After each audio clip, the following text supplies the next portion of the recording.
Hello,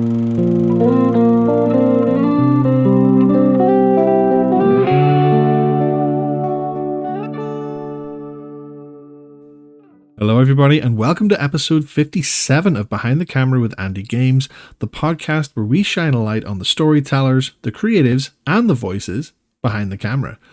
This week, my guest is founder of Mission Matters, Adam Torres.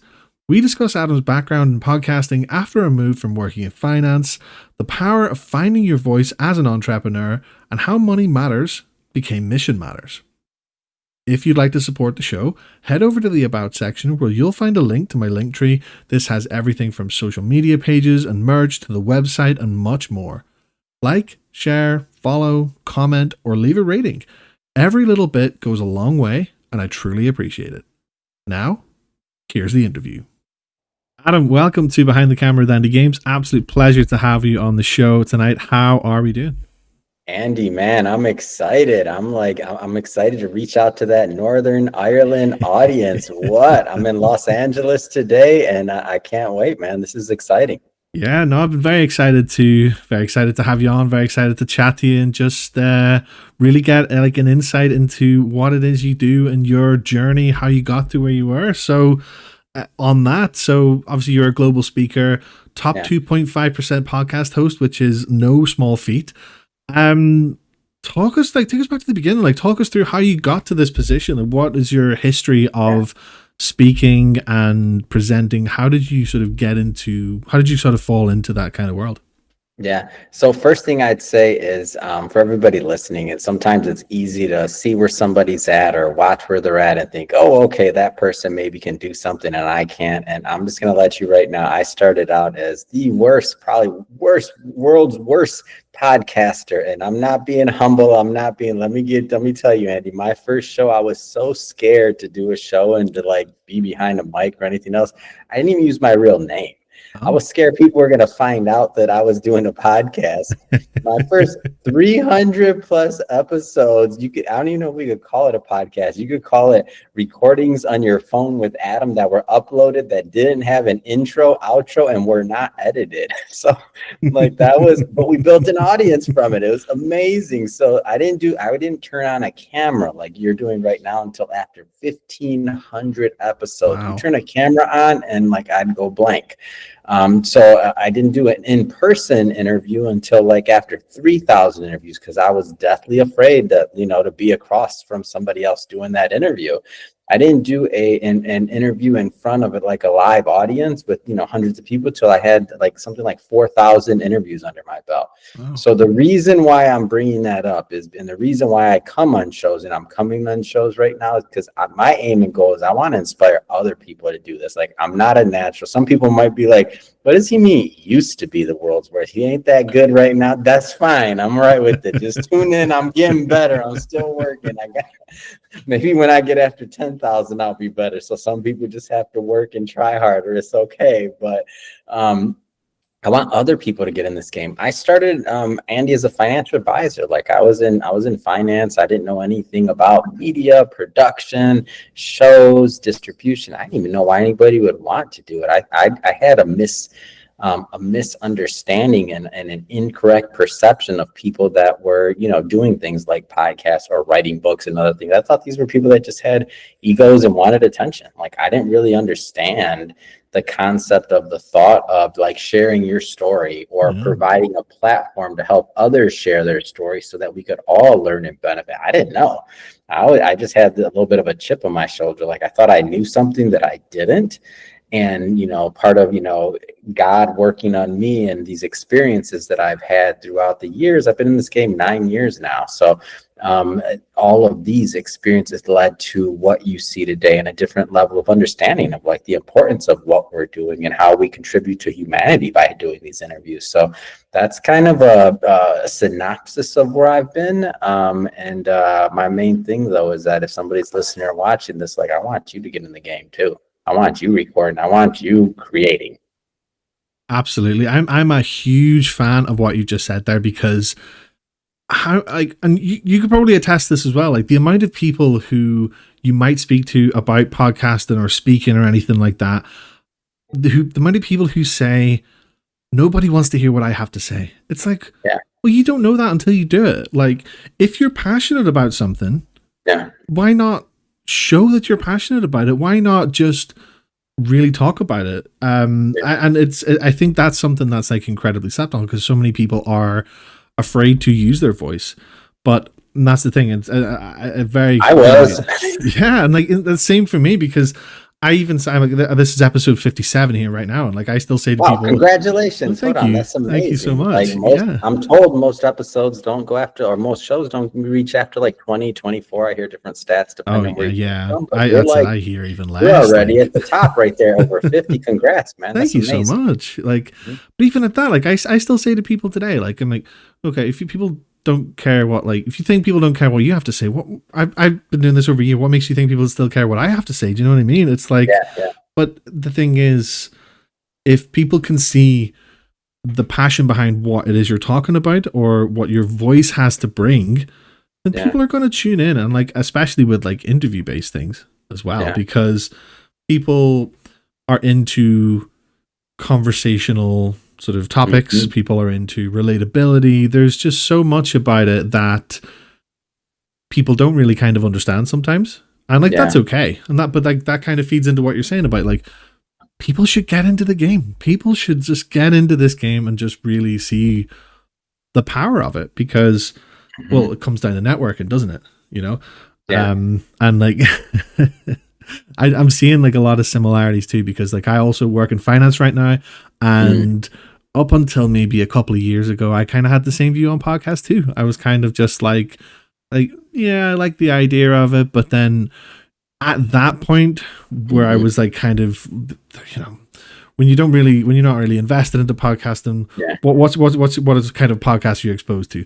The likes of like Joe Rogan and stuff like that, Diary of a CEO, the sort of top podcasts and stuff.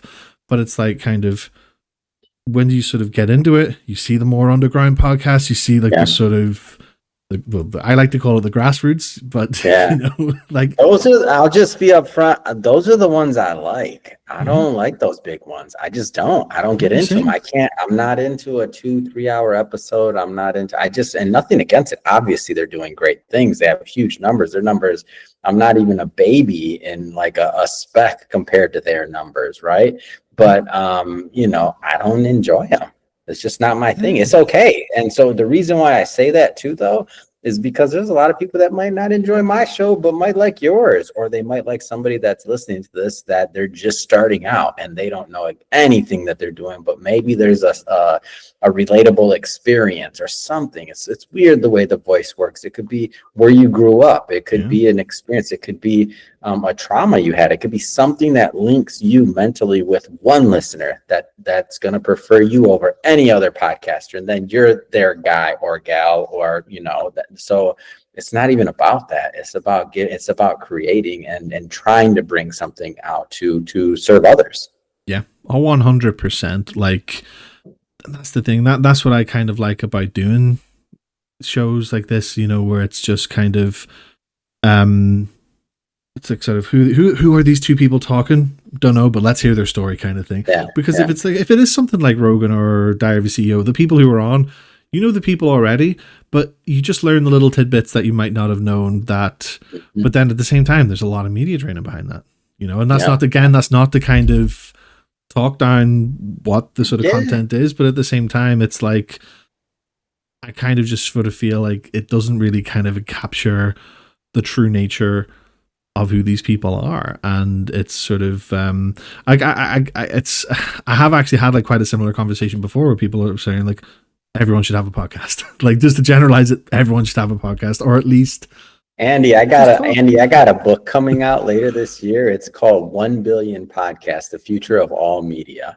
And I didn't even come in here to plug that, but that's my theory and thesis. And there's a whole bunch of reasons I go through, but one of the main things is that this is the first time in history that we as humanity, we've all had the opportunity to create and be part of relating our history, our narrative, and being part of what's going to be written and what will stand as the time that you were on this earth. That's never existed. And as this can, where I come up with that 1 billion number is when we think about some of the other markets, like either Africa or India, where the price of phones are coming down, and it's just logical. What are they going? What means of content creation or connecting with their community are going to be used? Podcasting. It's already happening. So when you think about all of these things, I'm like 1 billion podcast. I do think everyone at some point it's going to have a podcast, and there's just so many layers that I go across in the book. But I'm on that boat, and I even call myself a podcast futurist because I can see it. I see the future in that, Andy, so clear. It's insane, and I'm gonna keep on saying it until everybody hears it, or they get tired of hearing it and turn the channel. One of the two is gonna happen. They're like, this crazy guy talking about every should have podcast. I'm tired of him.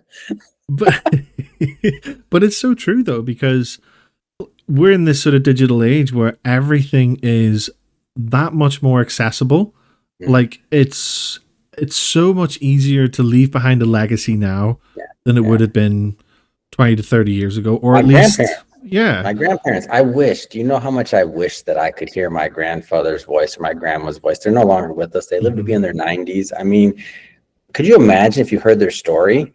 Like, and you could just turn on a podcast and that was grandpa's show or grandma's show. And unfortunately, my mom passed last year in a tornado, of all things, a tornado in Florida. Yeah, crazy. 6 people passed. She was one of them.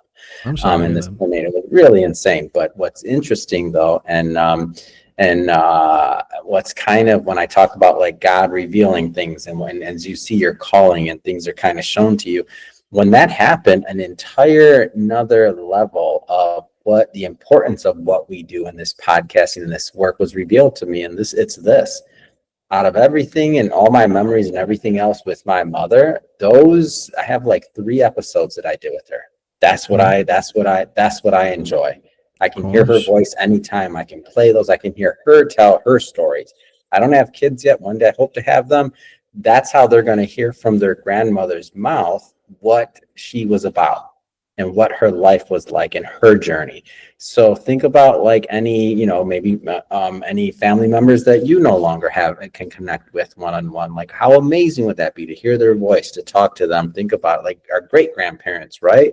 That we wouldn't remember that our grandparents were talking about their parents. And you're like, imagine if we had podcasts and other things where we'd be like, oh, you want to hear what your great grandpa was like? Oh, let's play an episode where you talk about it. You're like, man, me and great grandpa would have been cool. We were chilling. And then also another even more so that's on a personal level, but take it one level like higher and just think about society. Like in the past, who wrote history? Whoever had, money and power, or who had access, one of the 3. So who owned the printing press? They wrote the history. Who were the book binders? They wrote the history. Who had the scribes and employed the scribes, or who could actually read? They wrote the history. Go back far enough. When we were around campfires, who had the stick where they got to draw in the dirt? They wrote the history. Who could memorize long prose and long poems that were passed down from generation to generation? They wrote the history in their head. Like the tablets, who wrote the history? Whoever had that little chisel out there, clink, clink, clink, they wrote the history. Now, for the first time ever, we all get to be part of that. So now things can't also be erased, not to get political or like on that side of things, but we know like, history's entire things. Wars, did they happen? Did they not happen? People claim they didn't. And, you go long enough and far enough into the future and guess what? You don't remember. They didn't. Rewrite the books, right? It's all done. So now that those people that lost their lives, not remembered. Podcasting, this is a great equalizer. Oh yeah, 100%. Like I like the analogy of the fact that like who were the history writers all the way through time, but now it's like anybody with a recordable device of any form can write some form of history, and it takes a sort of scarily little amount to actually do something like that. And it's incredible. Like, and I know this age that we're in right now, it does get like a lot of slack and heat for everybody being attached to a screen, attached to their phones at all times of the day. And like to a degree that is right. Yeah. To a degree, probably there are people who are probably a little bit too chronically online, as the term goes these days. And I will be the first to admit I am one of them, but there are some good things to come out of it too. Because Andy, I love when people bring that up. Let me throw something out there for you. So every generation has this thing. When we were like, I'll speak for the United States. I can't speak. I don't know all of Ireland's history, obviously, but when we were going through Industrial Revolution and before there were laws against how long you could work, if a person was giving their life in a factory and like working 20 hours a day, 7 days a week, and had no life, I mean, I'd rather be stuck to my screen than doing that. Very true. So the way people are spending their time, I feel like every generation is going to have its thing, right? Like Oh, for sure. that's what built this country. These people that are, and this is, I'm not claiming I have this completely figured out, but I like to look at parallels. The people that are stuck on their screens right now are building our digital footprint, for better or worse. The people that were stuck in factories in the past and had to, work 20 plus hours a day and there were no laws against this, that, they built the country. So right now, the people that are like even just giving their attention based on the fact that someone gives their attention and builds a platform that builds an infrastructure digitally, that is a legacy that moves on, for better or worse, by the way. I'm not saying everything is good. Like you look at what Rockefellers did and things like that over here, some other ones like this, that. I mean, there was progress, but there was pain too. Mm-hmm. So for digital, I just see it as the same thing. There's progress, but there's pain too. Yeah, absolutely. And I think with that accessibility kind of comes that pain, because people have a voice and people choose to use their voices for, well, like you say, for better or worse. And there is always kind of like, but it is just such a fascinating thing, because when people like think of the digital age, the first thing people think about is, oh yeah, people are just kind of, glued to their screens, and then people give out about AI being a bad thing and stuff. It's like, well, no, these things are good, but it's just how they're used. When things are abused, that's when kind of things turn quite sour. But like, that's the case with everything. Everything can be misused. Everything can be used for the wrong reasons. And that kind of, like you say, it goes back and back per generation. And I like that perspective. It's actually a very fresh perspective, and I think it's not something that Henry Ford, they were mad at Henry Ford over in the United States because he invented the Model T, and that was getting the people to leave their farmhouses and go into the city. That dang Henry Ford. Like, he made it accessible for people to buy these cars and Model Ts, and like, I mean, he was the villain at that time. So now we have other villains, and that's just what it is. That's a good point. Yeah, that's a good point. We're not going to leave our farms. That's the thing. I mean, we just have to, for better or worse. I'm not saying it's all better, but with progress, there's pain. No, of course. And like per generation, it's kind of like the same sort of things are happening, just a little bit more with the times, I suppose you could probably say as well. No, that's a very, very interesting perspective, and that's a lot. I'm going to be thinking about this for a while. I'm going to be thinking about this for a while. That's kind of that's blown me away a little bit. So just on your regarding your speaking, on the topic of podcasting. So you host a lot of different podcasts with Mission Matters, your company.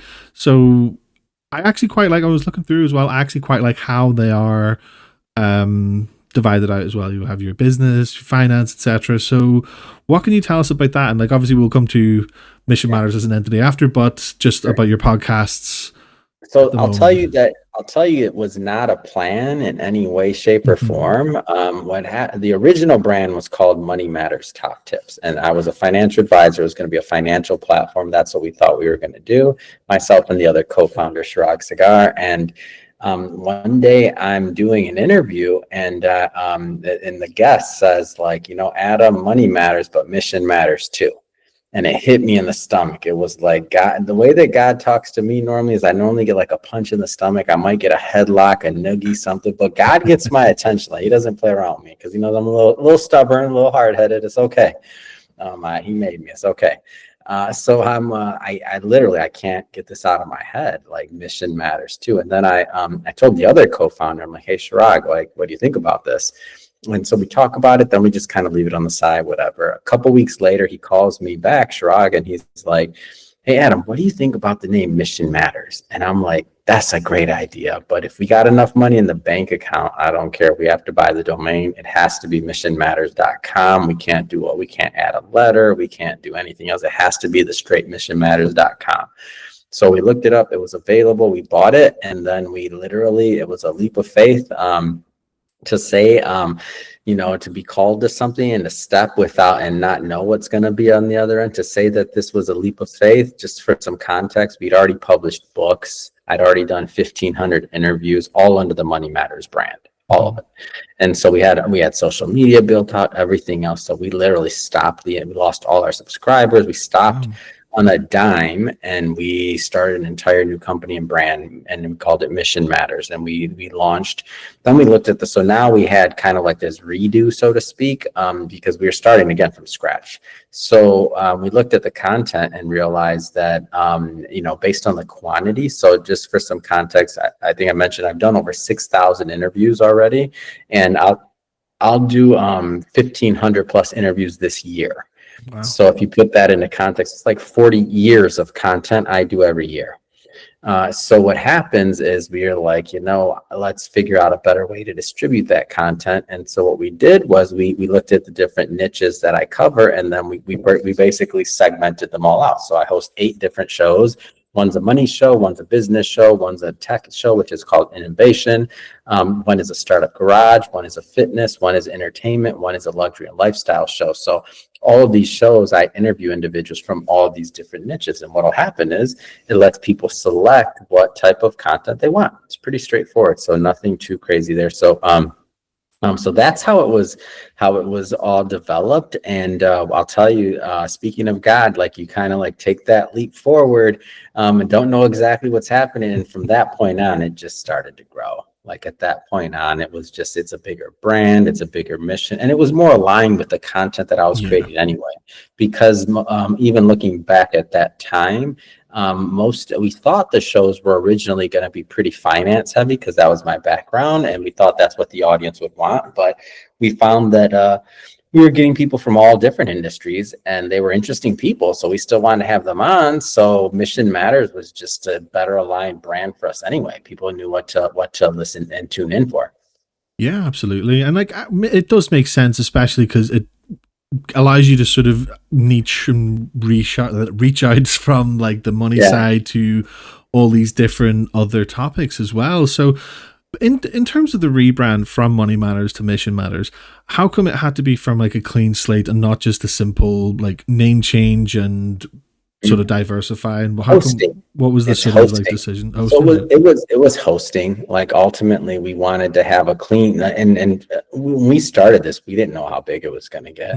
So on the hosting side of things, like we were using a free hosting service where we didn't really own our subscribers. So it was just more of a technical issue of it all, is that we didn't have it set up the way, because remember the first one I said that we did, I wasn't even using my name. It was like literally, I think I set up my first podcast in like 5 minutes. And I was like, okay, great. There we go. I think I screenshotted a picture, made a square of it. Boom, there it was. I don't even know if there was a name on it. So that was that. And when we think about websites and everything else like that, like all of that content wasn't going to match the brand. It was all branded Money Matters top tips. So to go from that to Mission Matters, it didn't feel authentic. That would have been the other side of it. It was a heavy money thing. So, or the show, it was, at least the way the branding was. So it just didn't match. No, okay, that makes sense. Yeah. And like, but there are aspects of Money Matters that you still put into. We have a money show. Though, yeah. We have a money show. No, there's a whole show, just money. Yeah. No. So Mission Matters Money. So how's that been then, sort of diversifying into all these different topics with the likes of, fitness, lifestyle, podcast, and everything like that? Like how's that been, like on a personal level for you? From a host side, it's fun. You get to do whatever you want. Like you get to just, like, anything that interests you, you have a show that you can put it on. So it literally doesn't. So from a host show, there's nothing that I can't cover. Any type of story, any type of guest. There's not anything that I don't think would fit on one of our shows. Now, only thing that I don't cover like heavily, and I cover athletes, like I'll cover their story or their business side or things like that. But I don't cover like, what's happening in the football game this week. Like I'm just not that I'm not. Yeah. I mean, I don't have that skill set. Like I don't follow sports enough to come at like that. I'm just a casual fan, so I would never do like a heavy, like stat oriented give my opinion on a show or on a sporting event on who's gonna win like that. They'd be Yeah. like, Adam, stay in your lane, brother. Do you know, I fully relate with all that because that's what I love about doing this is you can just speak to anybody, and if there's like an element of what interests you, it's like Mhm. you you're learning so much from all these different people. And like Yeah. it's actually funny because a friend of mine actually recently suggested that I kind of like um segment all my episodes into different types of people I've spoke to, and I kind of was like and han at the Nah, you're idea, 50 but episodes in. That's different. yeah, I was doing, and at this time I'm doing 70 episodes a week. yeah, well, That's that's different. And my record's 91 episodes in a week. So that I don't know that I agree with you. Because for you, at where you're at in your journey in terms of episodes and otherwise, and I'm still at this place in my journey, by the way. So we're on the same path, just in different, and some people learn faster than others. So hopefully it doesn't take you as long as me, but we're still finding our voices. 100%. Like and I 100%. got this from Howard Stern in one of his books that I read, and he basically talks about like when he was working in smaller markets, he was working and he didn't know this until afterwards and until he was hit these big markets, but during that time he was developing a voice that was worth listening to. Hmm. So Yep. like you'll know when you're worth listening to because the audience will grow. Yeah. Oh, absolutely. And that's just the way it works. But there's Yeah. no but the cool part about this is there's no rush. No, absolutely not. Like, I mean, like in my case, like I'm only releasing one episode per week, and That's that's awesome. kind of and Not only that's that's huge. that's enough. Yeah, So that's a sometimes lot.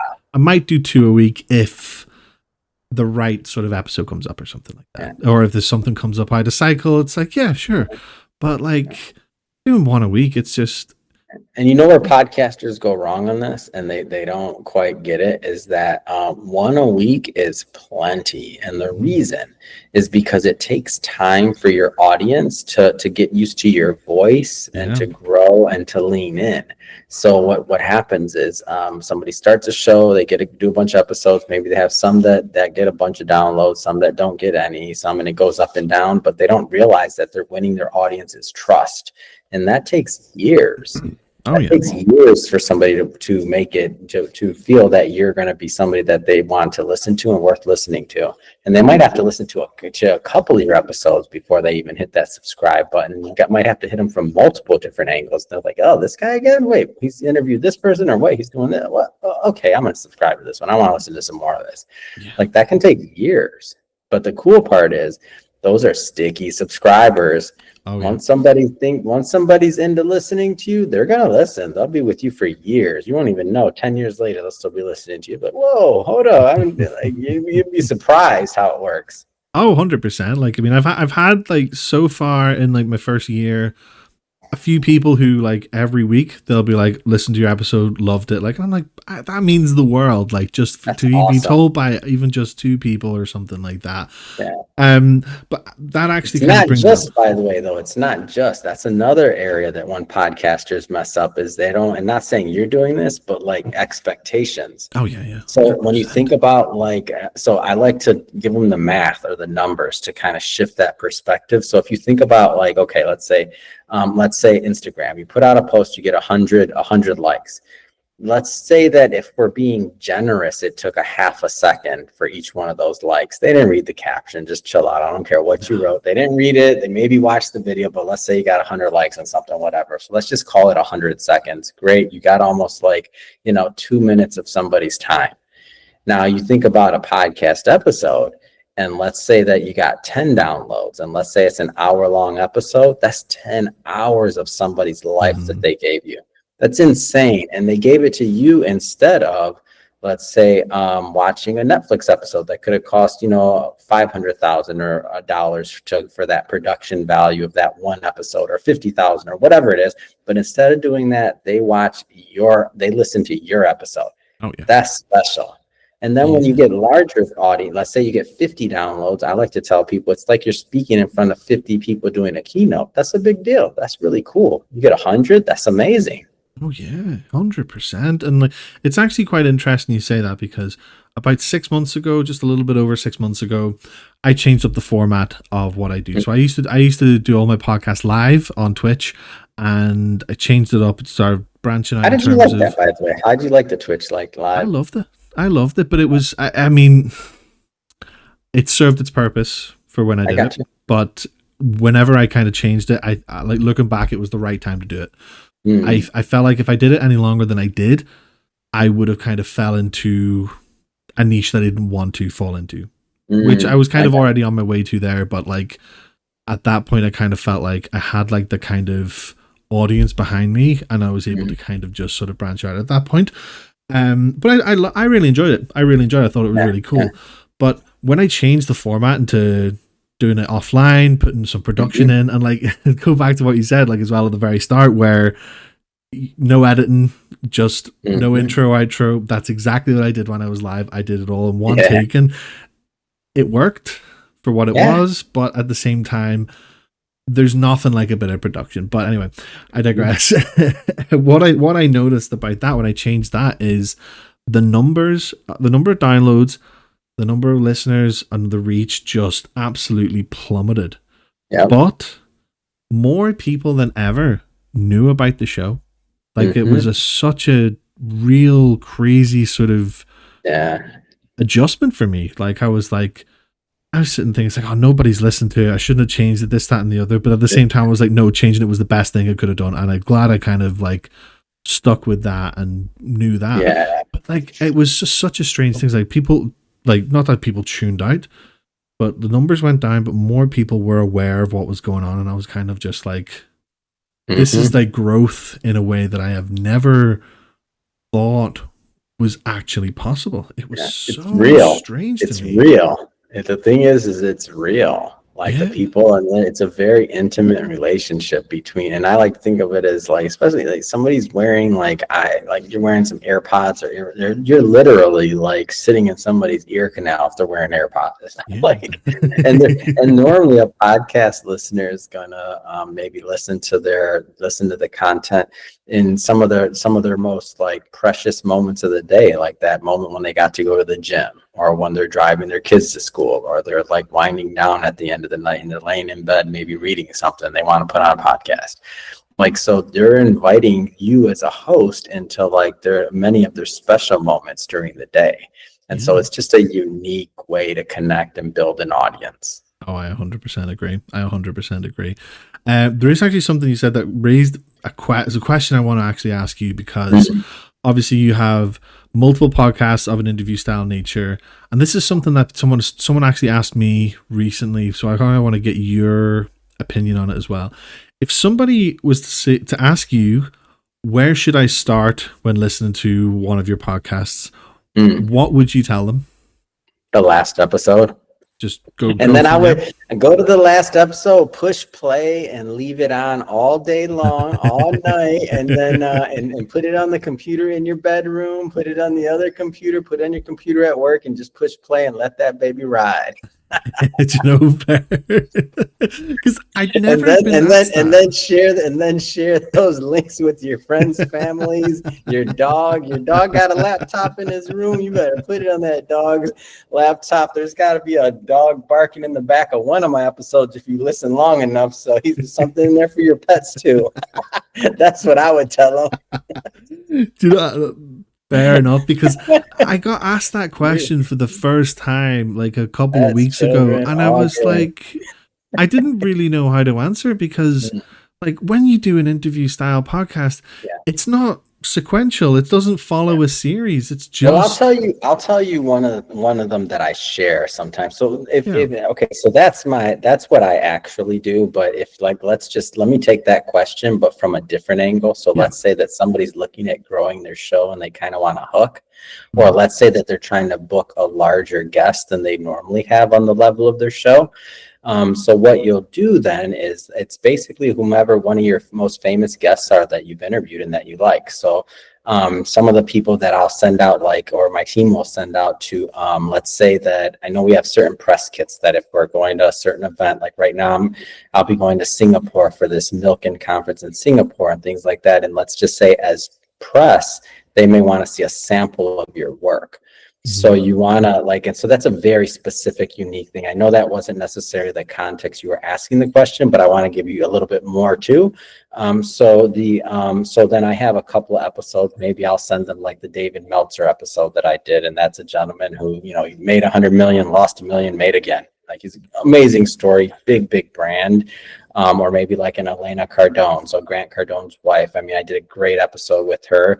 Or like maybe the founder of, or excuse me, the CEO that helped grow Reebok from like whatever it was to like billions and billions of dollars. Or maybe some of the media clips I did with Joe Foster, the founder of Reebok, or Bob Mears. Or so there's certain ones that you'll use for different things, but that's more like on a professional, like peer-to-peer media and or press kind of thing, of like where somebody like you're having a very but the people that you're sharing that with, those aren't necessarily going to be fans or listeners. They're just doing their job. They're vetting.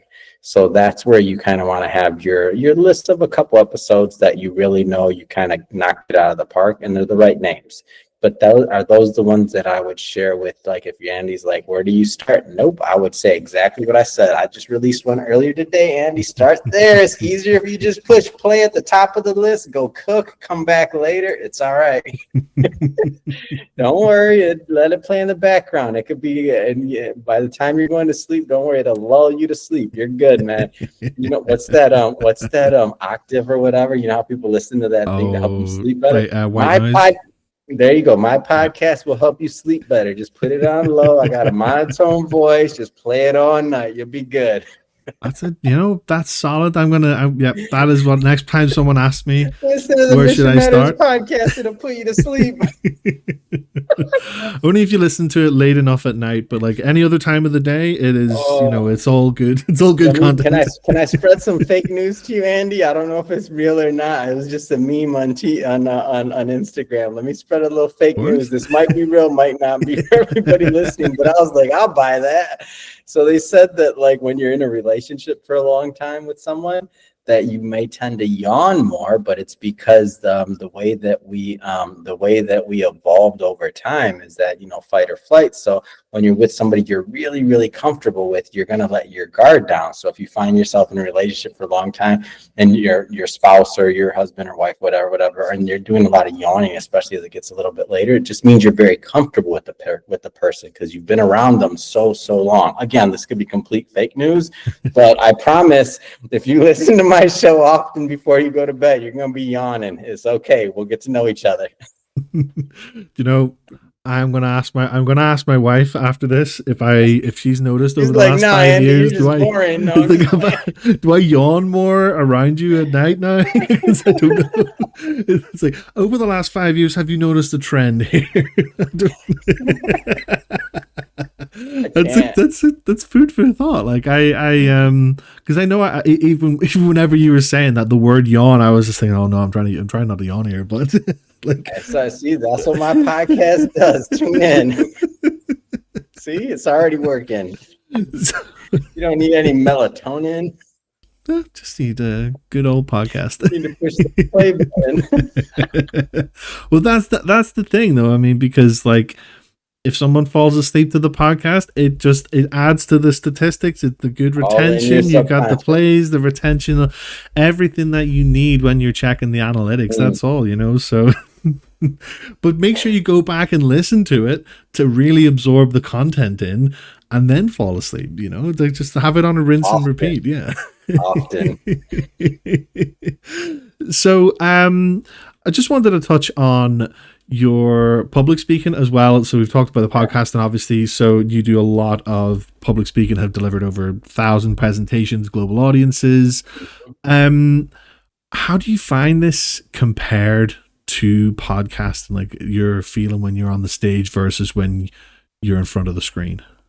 It depends on the setting. I like them both. I think for the podcasting side and interviewing people live, I think the fun part about that for me is that you have that second person on stage and that you get to make them shine and you get to pull Hmm. out some things in them. And if you can have that connection in front of an audience, it's awesome. It's really awesome.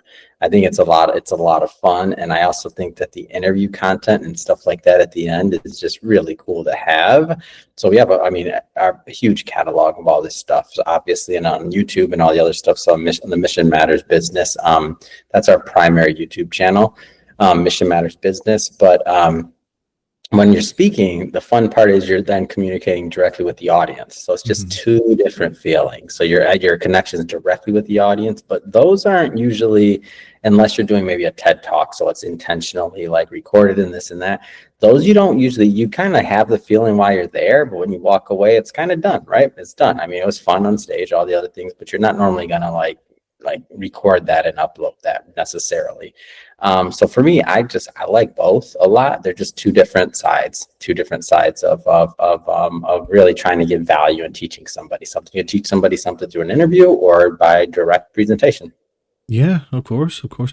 Do you find that as well, comparing like talking to someone one on one on a podcast like this versus being on the stage? There's a different element of seriousness and professionalism that goes into like being on the stage, where you kind of have to be, you're addressing an audience who you might not have met before, you never spoke to, whereas in a podcast you can almost have like a bit more relaxed set and a bit more of a laugh. And or does it very much depend Depends on on the the speaker. nature? For me, Yeah. you're getting the same guy.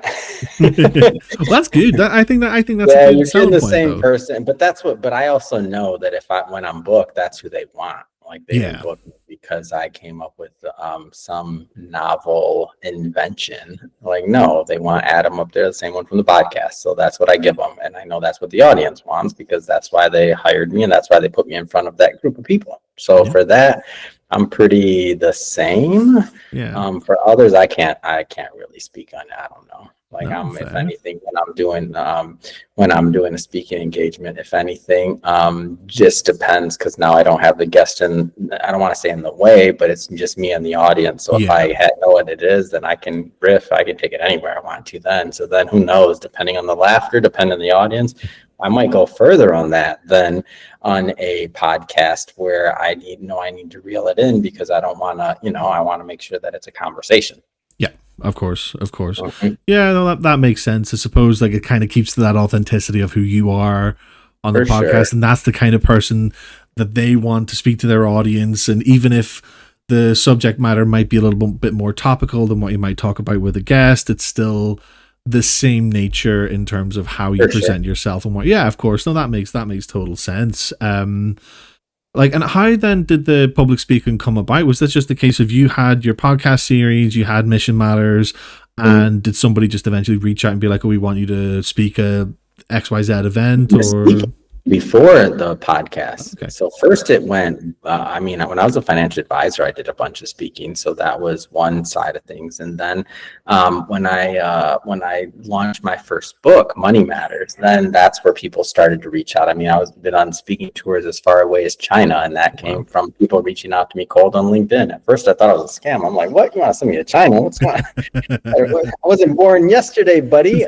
just insert your credit card details and social Yeah, security into no, here. no, no. But then I'm like, oh, you're gonna pay me? Okay, I get it then. This is for real. And then obviously they were credentialed people, so but no, that's led to many different things, just as the podcasting side has done the same. So that's how it started, and then it's just one of those things. And people ask me all the time, like, how do I get paid as a public speaker? How do I do this? How do I do that? And I'm like, well, first people need to know you're open for business. Like, if you're a speaker, do you have a website that says you're a speaker? No. Well, then how do you expect somebody to give you some money? If you have a social media channel and you don't ask or say that you're available, like on Instagram or something else. I just invented, Andy. I'm very proud of this actually. I'm claiming that I invented it. If it's more fake news, great. Then leave Andy all kinds of feedback on his show notes on YouTube and be like, Adam's lying. Whatever you got to do, just make sure it's on Andy's channel. But give me that traffic, give me that engagement. Exactly. So I created this carousel post, and no, that's not what I invented, but the carousel post, really the reason I did it, and you're going to get one of these. I don't know where it'll be in the queue, Andy, but what I did is when people give me these reviews for coming on their show, they say, oh, it was great, Adam's a good guest, whatever else. Then I was like, well, that's very nice of them. Well, what can I do for them? Mm-hmm. So what I did was I took those reviews, and my team created I shouldn't say I did, because I sure didn't do it, but my team created these amazing carousel posts that highlight the author, the guest show, or excuse me, the show host. So for example, Andy, your show graphic will be on there, and then also the testimonial under that. And then I also collaborate with the show host on Instagram, so then they get traffic to their show and to their page as well. So now one carousel post has like 4 different show testimonials. So it becomes a really cool thing. But guess what the last graphic is? It says, hey, you want to book Adam for your event or your show, email them at adam@missionmatters.com. So do people know that I'm available to come on shows or to hire for other things? Yes. That's how you get booked. You got to let people know you're for hire. You got to hang your shingle. That's step 1. Yeah, of course. Because I suppose if you don't, then you're just kind of waiting for the phone to ring if that's something that you're looking for, or can't understand it. It's like, how many people have you pitched that said no? That's how I know if you want to be a speaker. Oh God, yeah. And like, even being a podcaster, like that happens in the same vein as well. Like, until you kind of get that kind of growth where more people are reaching out to you than you're reaching out to. Like, I mean, your first year plus, probably is a never-ending cycle, but the amount of people who you either don't hear back from or just get a flat no from, that's just the reality of it. Like, but obviously it's, again, like, it does come down to a lot of the time how you market yourself as not just a sort of host or a speaker, but a person at the same time, I think. For sure. And don't be shy. Like, not in this game, not in media. Well, you can't be at all. You know, I mean, you're, regardless of like whether you're guesting, hosting, speaking, no matter what, you're actively choosing to put yourself out there on the internet for people to judge, ultimately. You know what I mean? People to listen, watch, but ultimately judge. Give those comments to Andy. Exactly. Yeah, that's fine. I'm just happy to take the traffic on YouTube. It's fine. But so then, regarding your public speaking, you also have your book series, your Mission Matters book series, and all kinds of different books as well. Is there a link between the two? Like, whenever you do your public speaking, is it usually surrounded in like one of the books you've written, or did you find the books just sort of maybe complemented what you were doing regarding like Mission Matters as a whole? So, I mean, it's another one of our profit centers. So one of the things we do, we help people launch podcasts. So we've launched over 250 shows as a company. Another one, we started in book publishing. So we've published over 400 authors. Actually, we just had a book go #1 today, Timeless Women Speak. And this is for nice. Dr. Nancy O'Reilly. I'm super proud of this book. We published, for example, for those in the United States, maybe you know, I don't know, but Barry Sanders, we published his autobiography. So one of the top running backs in American football history ever. So we published a lot of entrepreneurs. We have an anthology series, so done a lot of that. And then I've written a couple of books. So I've written, this will be my, in terms of individual books, credited as an author, I have probably like 50 books, I think, at this point. But like individual books that are written like solely by myself. This next book that I'm releasing, 1 Billion Podcasts, The Future of All Media, that's going to be only written by myself. The last book I did was called Driven, and that was myself, and the co-author's name is Elliot Callan, and it was kind of like a tale of 2 different entrepreneurs, like a tale of 2 cities, but 2 different entrepreneurs. And I was an accidental entrepreneur, and he's a serial entrepreneur, and we kind of juxtapose him. And I've never seen another book like that, where it comes from entrepreneurship in 2 different directions. And we're hilarious when we were doing the book promo on that, and when we come on the show together, because we don't agree with each other. I can't relate to his experience. He's a serial entrepreneur. I'm not. I've had this is my business.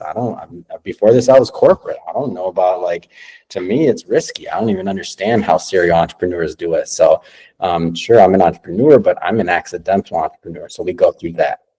And then my first book was Money Matters. So that one was all money and finance related. So that's a little bit just about my catalog of writing. So the speaking side can be from books. It can be some of the things I talk a lot about branding and marketing. A lot of people they hire me for that. Then on the podcasting side, of course, people that are interested in that type of thing or anything media related. So I get hired for a lot of gigs like that, like media related stuff. And then the business side of things. So I don't know if I'm the world's best motivational speaker. I like to say I'm the world's worst, but yeah, that is what it is. But for some reason, some people are okay with that. And I get hired to do some motivational stuff too. And I'm like, well, I mean, I'm a little bit downer. And some of my team will be like, yeah, Adam, you missed your calling as a motivational speaker. That's when I'm delivering tough messages. So But then what do you mean? I am that though. Come on, what are you talking about, man? But then that kind of just goes back to what we were saying at the very start. Whenever people getting into podcasting, because they have a voice, somebody might find a lot of motivation out of anybody else's voice. And I think it's kind of important. Just even if you consider yourself the world's worst motivator, it's going to work for somebody, and that's kind of, I think, one of the best things to take away from it. Well, Adam, it has been an absolute pleasure having you on the show. Thank you so much for your time. Just before we wrap up, I would just like to give you the floor just for the listeners today. Where can they find you? Oh, thanks, Andy, man. This has been an absolute pleasure. So real simple, ask Adam Torres on Instagram. Just ask Adam Torres on Instagram. Connect with me there. You got a book idea, you're working on a podcast, a show. I do check my personal Instagram account. So just go there. And if you want to know about any of the catalog, listen to anything, newsletters, free ebooks, free books, all that stuff, it's in the link on that Instagram, on my Instagram. So ask Adam Torres on Instagram. Real simple. Amazing. Well, once again, Adam, thank you so much for your time again, and best luck. I will catch you again very soon, but all the best. Cheers. Awesome, man. Keep it going, Andy. Thank you, and you too, Adam. Cheers. And there you have it. That brings us to the end of episode 57 of Behind the Camera with AndyGames. A massive thank you to Adam Torres for being this week's guest, for sharing his story and insights into podcasting. I had an amazing time chatting with him, and I hope you all enjoyed listening just as much. Once again, if you'd like to support the podcast, my link tree in the About section has everything from socials to merch, the website, all of the good stuff. A follow, rating, share, all goes a long way. Until next time, take care, stay creative, and I'll see you soon. But until then, peace.